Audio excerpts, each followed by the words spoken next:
সাংবাদিকদের সামনে বেসরকারি ফলাফল ঘোষণা করে সে জাতির সঙ্গে একটা তামাশা করেছে। সরকারের আজ্ঞাবহ হিসাবে এবং অবৈধ নির্বাচনকে সে বৈধ নির্বাচন ঘোষণা করেছে। উভয় পক্ষের বক্তব্য শোনার পর তার বিরুদ্ধে 4 দিনের রিমান্ড মঞ্জুর করে ভোট অধিকার প্রয়োগকারী মানুষের দীর্ঘদিনের আকাঙ্ক্ষা একজন বিতর্কিত এবং অবৈধ প্রধান নির্বাচন কমিশনার, যাকে নিশিরাতের নির্বাচন কমিশনার বলা হয়, AKM নুরুল হুদা, তাকে আপনারা জানেন যে উত্তরায় এলাকার জনগণ তাকে ধৃত করে তাকে পুলিশের হাতে সোপর্দ করা হয় এবং ইতিপূর্বে তার বিরুদ্ধে মামলা ছিল। সেই মামলায় তাকে আজকে গ্রেপ্তার করে তদন্তকারী কর্মকর্তা তাকে আজকে আদালতে উপস্থাপন করা হয় এবং উপস্থাপন করে তার বিরুদ্ধে 10 দিনের রিমান্ড প্রার্থনা করা হয়। আপনারা জানেন যে এই বিতর্কিত নিশিরাতের প্রধান নির্বাচন কমিশনার AKM নুরুল হুদা ছিল শেখ হাসিনার একজন অত্যন্ত সহযোগী এবং আস্থাভাজন ব্যক্তি।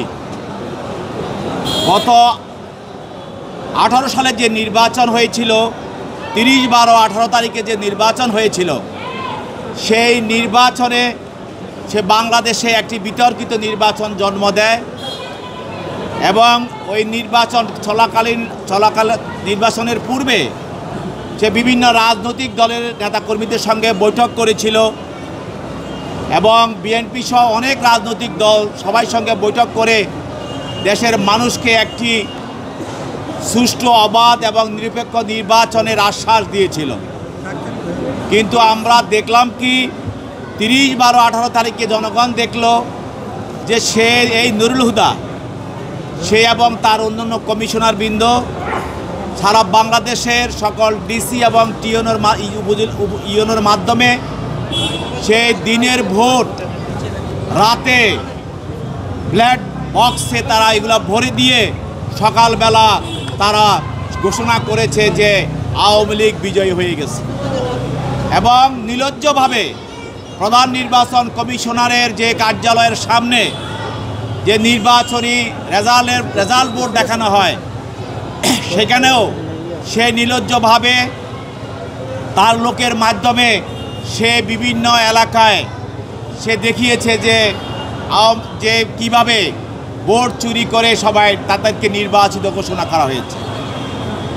এছাড়াও সে বিভিন্ন ডিসি এবং বিভিন্ন এসপি এবং টিএনও সহ সবাইকে ওসি সবাইকে সে নির্বাচন কমিশনের পক্ষ থেকে সে অর্থ যোগান দিয়েছিল। আজকে তদন্তকারী কর্মকর্তা এই ধরনের বক্তব্য বিষয়গুলো আদালতে উপস্থাপন করেন। তার বিরুদ্ধে আজকে অভিযোগ যেটা আনা হয়েছে সেটা হলো যে সে এই নির্বাচন নিয়ে যে সে একটা অবরোধমূলক ষড়যন্ত্র করেছে সরকারের সঙ্গে, সরকারের আজ্ঞাবহ হিসাবে এবং অবৈধ নির্বাচনকে সে বৈধ নির্বাচন ঘোষণা করেছে। এছাড়া সে সরকারের অন্য এজেন্সি যারা এই অবৈধ নির্বাচনের সঙ্গে সম্পৃক্ত ছিল তাদেরকে সে সহায়তা করেছে। এছাড়া সে নির্বাচনের নামে এবং নির্বাচনের একটি ছদ্মবেশ ধারণ দেখিয়ে একটি নির্বাচন অনুষ্ঠানের এক খেলা সে সৃষ্টি করেছে, এটিও একটি সে অপরাধ করেছে। এছাড়াও সে নির্বাচনের চলাকালে সুষ্ঠু নির্বাচন হচ্ছে বলে সারা বাংলাদেশে সে বিবৃতি দিয়ে এটাও সে একটি ফৌজদারি অপরাধ, সে মিথ্যা বিবৃতি প্রদান করেছে এবং নির্বাচনের পরে সাংবাদিক সম্মেলন করে সাংবাদিকদের সামনে সে বেসরকারি ফলাফল ঘোষণা করে সে জাতির সঙ্গে একটা তামাশা করেছে এবং একটি অবৈধ ফলাফল ঘোষণা করেছে।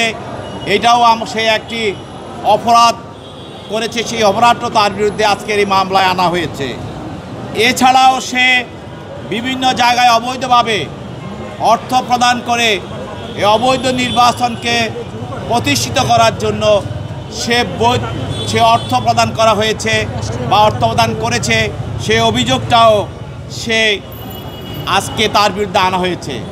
এবং সে যে নির্বাচনের হাজার হাজার কোটি টাকা সে লোপাট করেছে এবং হাসিনাকে খুশি করে এই যে হাজার হাজার কোটি টাকা যে বরাদ্দ ছিল সেটাও সে কোনো ধরনের হিসাবের বিবৃতি প্রদান করে নাই, সেটাও সে যে টাকাগুলি সে আত্মসাৎ করেছে, সে অপরাধ প্রস্তুত করেছে, সে বিষয়টাও আজকে তার বিরুদ্ধে অপরাধ হিসাবে আমলে নেওয়া হয়েছে।